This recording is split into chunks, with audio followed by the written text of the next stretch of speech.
Je suis très choqué, plus que choqué même, par cette triste nouvelle de l'assassinat de ce jeune homme Yves Kitoga dans le quartier Himbi à Goma. Il est inconcevable que ces ignobles actes puissent continuer à se produire, s'il vous plaît, dans une ville qui est sous état de siège. Je ne comprends plus. Pas plus loin qu'avant-hier, c'était un motard sur qui un policier a tiré à bout portant. Et ce genre de kidnapping se font souvent avec le réseau RTL.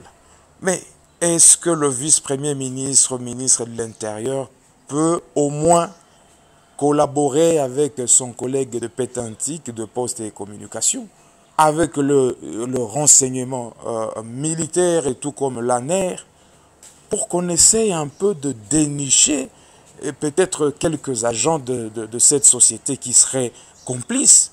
Pourquoi ce n'est pas un autre réseau qu'on utilise par le kidnappeur? C'est toujours le réseau RTL. Et lorsque je vais m'opposer à la prorogation de l'état de siège, certains vont encore dire que je ne veux pas que la situation de l'insécurité puisse être éradiquée au Nord Kivu et à Ituri. Mais nos fameux gouverneurs militaires qui sont au Nord Kivu ainsi qu'à Ituri, toutes les autorités locales, le maire de la ville de Goma, est-ce qu'ils trouvent que c'est normal que ces genres de tueries puissent continuer alors que nous sommes sous un régime militaire dans cette ville-là? Je pense que l'une des solutions serait, en tout cas, qu'on puisse restaurer la peine de mort. Hein? De bandits comme ça, quand on les attrape, il faut le mettre au stade de l'unité et le fusiller. Je crois que ça va décourager cette tuerie-là. Tout à l'heure, depuis ce matin, je suis dans le démarche afin de rencontrer le vice-premier ministre, ministre de la Sécurité, ministre de l'Intérieur. En tout cas, nous devons discuter avec lui. Sinon, au mois de mars prochain, à la rentrée parlementaire, eh ben, il va me rencontrer sur son chemin avec une interpellation ou alors une motion de défiance. Je le lui promets.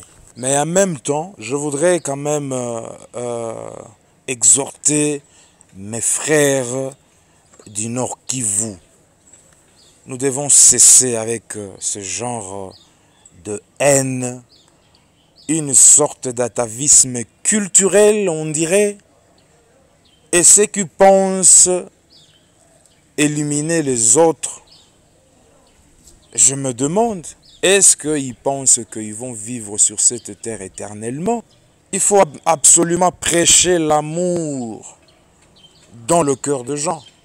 Parce que sinon, je me demande pourquoi ce jeune homme peut être kidnappé puis assassiné de cette façon-là.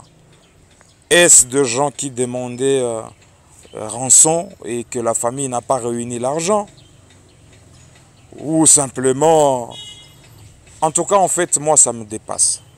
J'exhorte à mes frères aussi, quand même, de cesser avec ce genre d'actes très ignobles. Ça ne nous honore pas du tout.